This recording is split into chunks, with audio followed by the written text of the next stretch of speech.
Le président chinois Xi Jinping a inspecté l'estuaire du fleuve Jaune et le champ pétrolifère de Shengli dans la ville de Dongying le mercredi 20 octobre.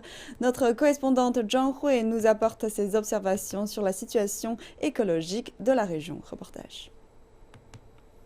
Il s'agit de la réserve naturelle nationale du delta du fleuve Jaune dans la province du Shandong, dans l'est de la Chine. Là même où le fleuve Jaune, le deuxième plus long fleuve de Chine, se jette dans la mer de Bohai. La réserve couvre environ 1530 km², dont plus de 70% sont des zones humides. C'est un site d'hivernage et de halte très important pour les oiseaux migrateurs. La bouche du fleuve Jaune est la première étape de la tournée d'inspection du président Xi dans la ville de Dongying.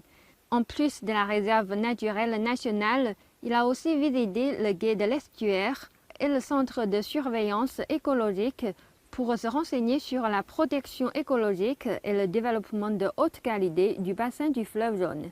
Aujourd'hui, les zones humides abritent plus de 1600 espèces d'animaux sauvages et 685 espèces de plantes. Pendant des années, le gouvernement local a sauvegardé l'eau pour restaurer le ruissellement de surface et compléter les eaux souterraines. De nombreuses terres agricoles ont également été reconverties en zones humides par les autorités locales.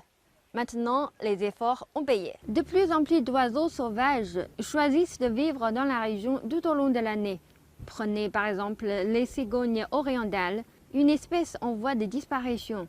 Seules 7 cigognes orientales sont nées ici en 2005, alors que leur nombre est passé à 306 en 2019. Depuis 2003, plus de 2000 cigognes orientales sont nées dans cette réserve. Celle-ci est devenue le plus grand lieu de reproduction d'oiseaux au monde. Le président Xi s'est également rendu au champ pétrolifère de Shengli, le deuxième plus grand gisement de pétrole de Chine, où il s'est informé sur la capture, l'utilisation et le stockage du carbone, ou technologie CCUS. Il s'agit d'un processus de capturer les émissions de dioxyde de carbone provenant de sources telles que les centrales électriques au charbon et les réutiliser ou les stocker afin qu'ils ne pénètrent pas dans l'atmosphère.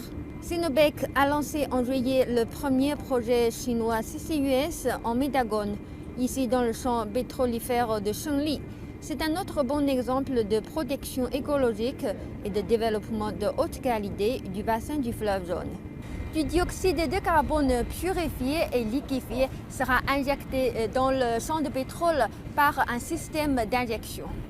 Lorsque le dioxyde de carbone rencontre par la suite le pétrole piégé, il accroît la liquidité du pétrole et améliore la récupération du pétrole. Dans le même temps, le dioxyde de carbone est scellé sous terre.